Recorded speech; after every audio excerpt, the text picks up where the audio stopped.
Hi, I'm Rachel, and this is my AM reading video for Friday, June 26th, 2020. It's been an interesting week for me in further quarantine pandemic land, or at least certainly interesting betwixt those parameters. Earlier this week, my synagogue released a video of a virtual flash choir, including about 60 people, and I was among them. And we sang a rendition of Hallelujah. I sang an alto part. And in fact, I submitted my video of singing it like back in May, maybe even April.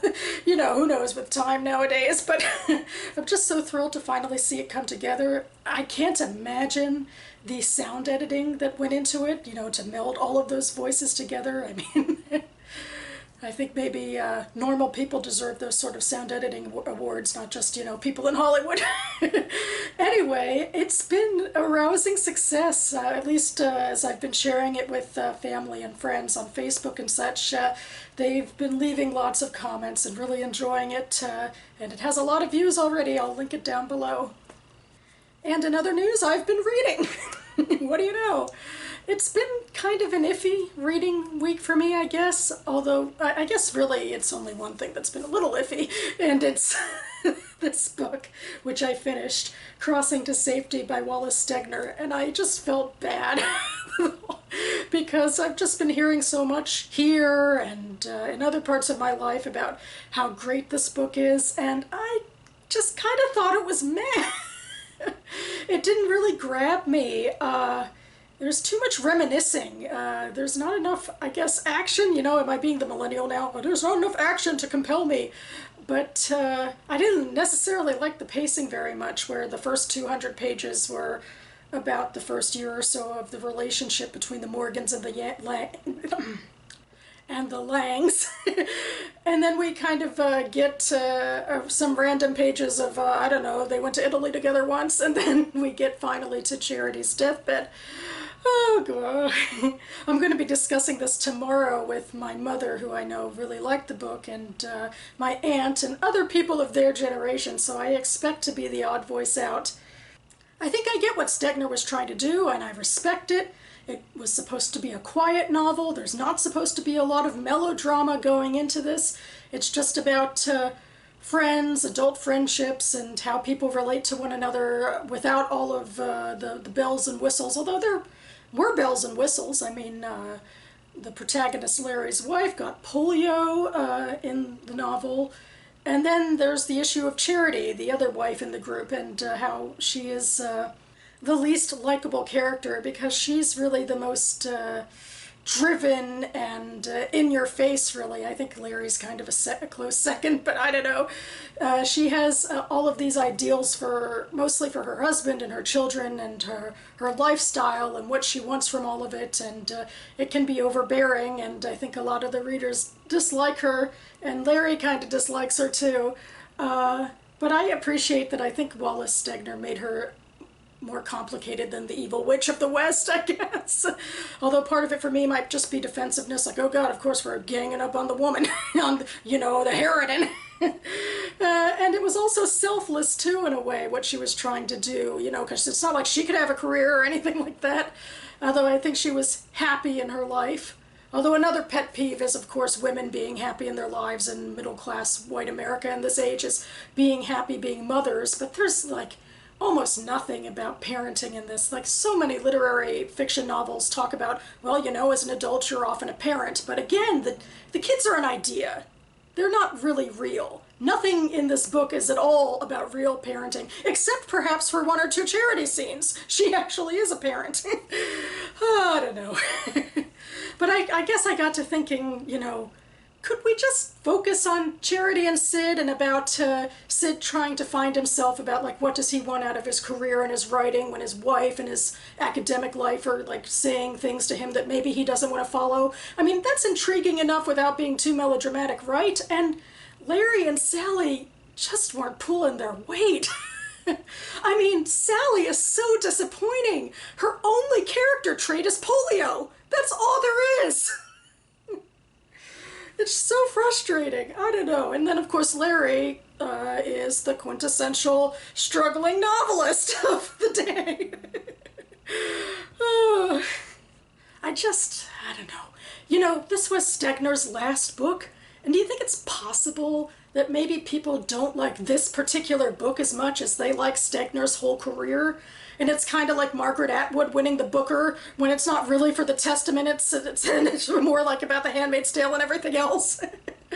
I do wonder, I'm thinking maybe I should read more of his works because I just feel this pressure because everyone's saying that, oh, everyone loves this book, and if you're literary, you love this book, and I just feel like there wasn't enough there. And even Kirkus Reviews agreed with me that there just wasn't enough in the friendship to keep it going this long.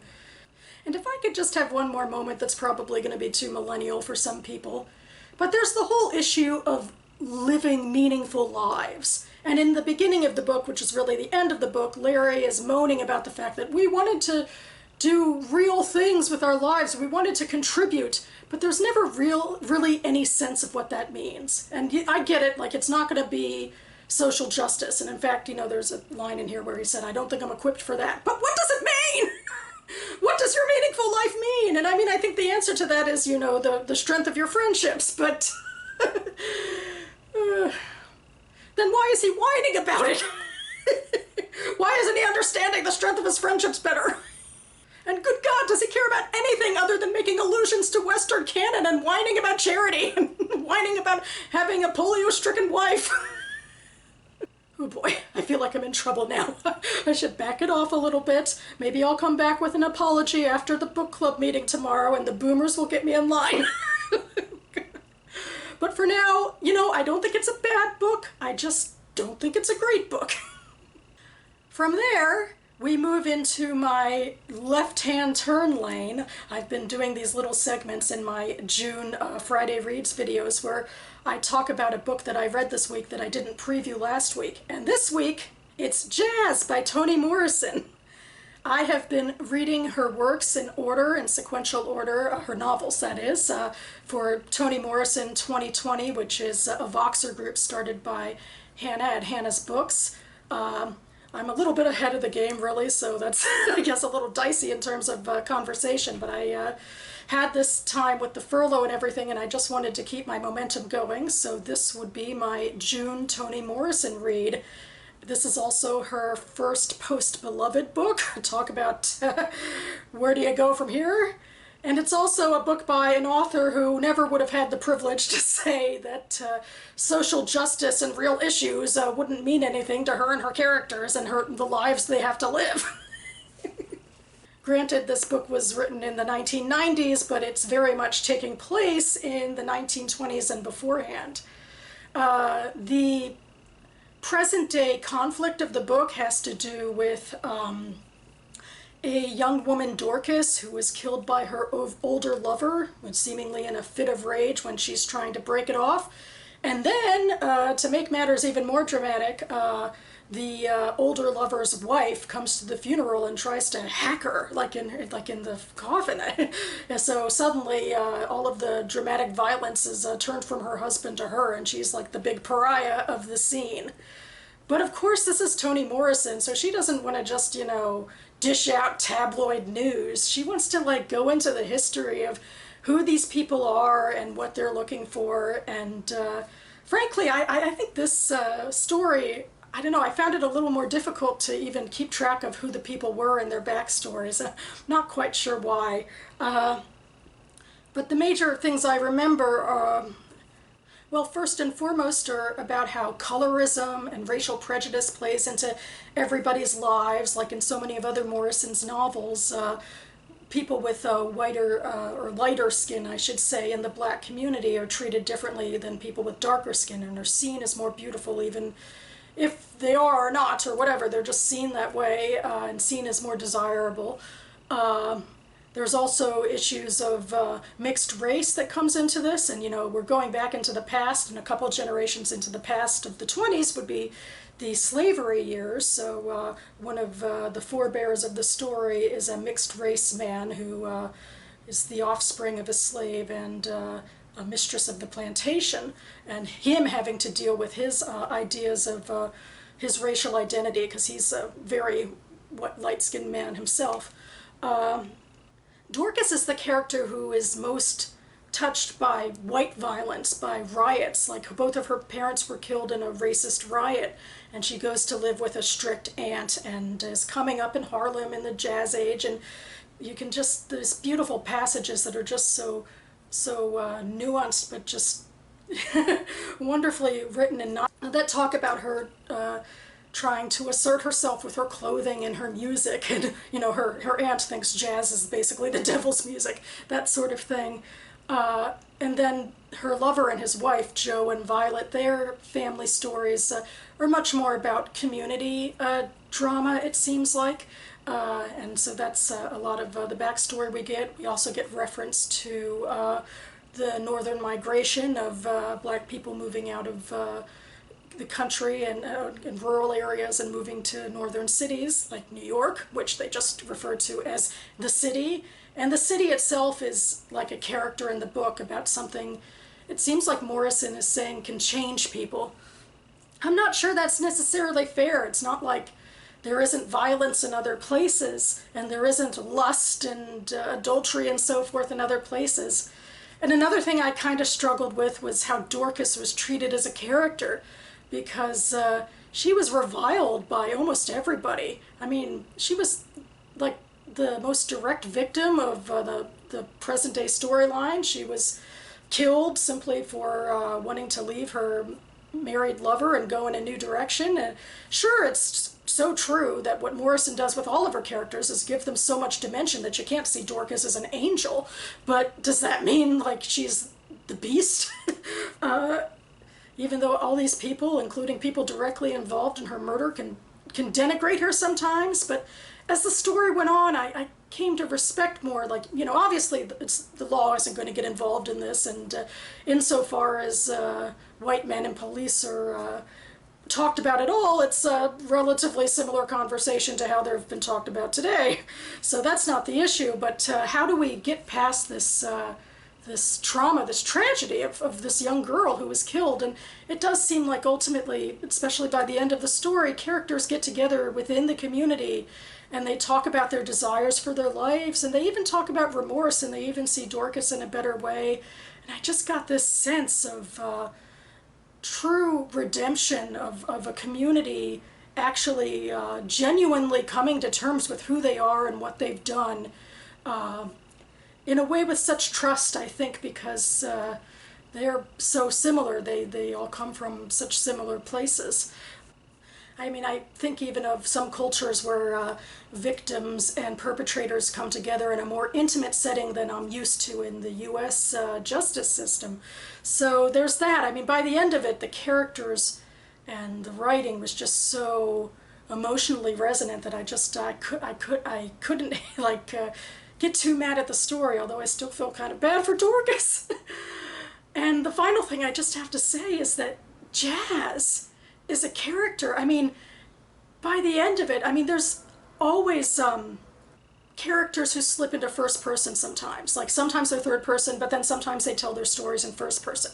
And that's the way that Morrison is in some of her books. But then there's this other first person narrator, and it's like this force. And by the end of it, you start to think, are these other characters even real? Or are they just manifestations of this force, this outpouring, this jazz? It's like the book was a jazz composition with all of the nuance and emotion and drama, but it was so rich and it was just so compelling, and it's just such a feat. Because this is Morrison's first book after Beloved, and you can just tell that that wasn't a fluke book, that this woman, this author, she had something to say, and she was really coming into her own and into her own voice. I gotta say, I'm appreciating her later novels more than the first couple. But either way, she's talking about heady subjects, and she's talking about them in such a resonant and emotional way with such beautiful language. And I just love this Toni Morrison reading project. I love it. I could have, or perhaps should have, jumped immediately into The Warmth of Other Suns, the epic story of America's Great Migration by Isabel Wilkerson, which ties very much into the Morrison novel because it takes place in part over the 20s, and it will follow Black Americans immigrating from the South to the North. And this is a book of nonfiction that I'm picking up because it was part of the Uncensored DC banned book scavenger hunt, where every year the DC Public Library hides 6 books that have been banned in certain situations around a certain theme. They put special covers on them and hide them in local businesses and library branches, and we have a chance to look for them. And so now I'm going through the books that I found last year. And this is my final one, and I will be getting to it. I believe that this one will be my my flyover book, that I'll start it in June, and it'll probably take me till July to finish. Because the book I decided to pick up right now, perhaps for a slight change in topic for the time being, is Blessings and Curses by Judy Kelly. I just decided earlier this week to read this book because it was the winner of my page 112 tag, which I'll link down below, where I read page 112 from 3 random books off of my to-be-read shelf, and I then go forth with one of the books. And this one, frankly, wouldn't have been the winner of the best writing on page 112, so I am a fraud at the tag. At least I'll admit to it and talk about page 112 in the tag. But I decided to go for this book for a couple of reasons. For that change of pace, because it is a shorter book, and because the author was a gracious beta reader to me for my own literary novella, which is currently out on submission. And I think there's going to be some similarities between the 2 books. Namely that there's a theme throughout both of them about redemption. There's even characters who have been in prison in both of the books, although her character's in prison in the present-day storyline, and mine has been in prison in the past. So yeah, that might be all of it. But so far in the first chapter, we're setting up Olivia, who is a priest in training in the Episcopal Church. She's not really sure of herself, so her mentor has decided to send her on assignment to a prison where a man on death row is asked for someone to pray with him before he dies in 2 weeks. So this is her mission, to see if she's up to the spiritual challenge of becoming a priest. It seems like she's about to graduate, so she has her own clock, I suppose, going with her. And I'll also mention that this is a small press book, because small presses need some love, although this press publishes a lot of books per year. I think several per month, in fact. It's Black Rose Writing, and I will link to their page down below. So that about covers it for me now. I will be back soon for some end of month and mid-year tags. Namely, I do my book hauls at the end of the month, and for the last couple of years I've been doing my mid-year book check-in / freakout tag around this time too. It's my own sort of rendition of the tags, although the check-in tag I think only lasted 1 year, and the freakout tag comes back every year. But I have a lot of fun with the tag, and I've already been planning it out, so check back in a few days to see what I think of the books I've read so far this year. In the meantime, thanks so much for watching, everyone, and I'll see you next time.